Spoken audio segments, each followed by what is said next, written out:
In this video, we're going to look at a special case called compound inequalities. This occurs when I have more than one inequality that I'm looking at a time. This is an example of an AND statement.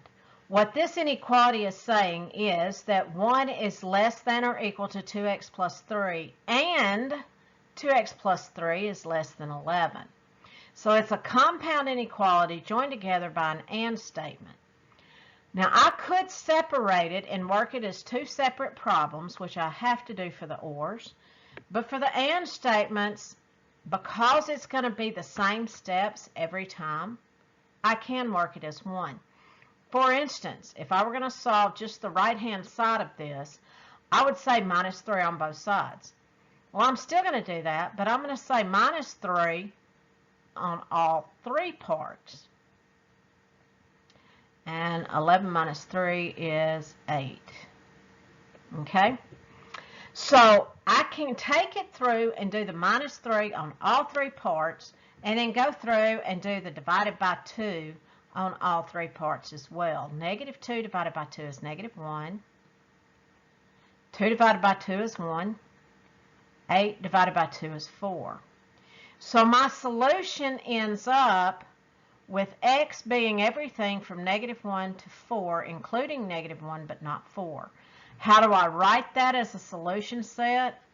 I say include everything from negative 1, including negative 1, to 4, but not including 4. I could break it into 2 and then combine them at the end, but it also works for me to work through when they're less thans. So let's do that again. I'm going to say minus 1 on all three cases. Negative 3 minus 1 is negative 4. 2x plus 1 minus 1 is just 2x. And 3 minus 1 is 2. Then I'm going to divide by 2. Negative 2 is less than x is less than or equal to 1. Make my parentheses match the not or equal to, and my brackets match the or equal to. And I've got it. Okay, so sometimes strange things happen that we need to pay careful attention to. The only difference between this problem and the last is that minus sign sitting in front of the 2. But let's go ahead and approach it like we did the last and say minus 1 on each side. So negative 3 minus 1 is negative 4.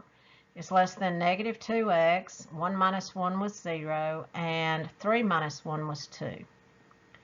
Now when I go through to divide, don't forget my or equal to. Now when I go through to divide, I have to divide by a negative. When you divide by a negative, you've got to flip your sign. So negative 4 divided by negative 2 is positive 2. I flip my sign, x. Flip my sign. 2 divided by negative 2 is negative 1. Please don't ever leave your answer like this because it makes no sense to me. 2 is greater than x and greater than negative 1. I get that, but it's confusing the way you've listed it. So if you're going to do that, pay attention and put your negative 1 down. Your arrow is pointing to the negative 1. Then you've got the x. The arrow is pointing to x. There you go. Now here is your interval from negative 1 to 2.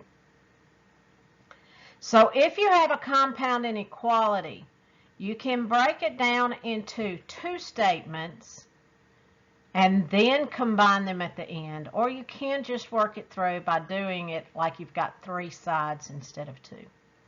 Whichever way works best for you, I'm good with.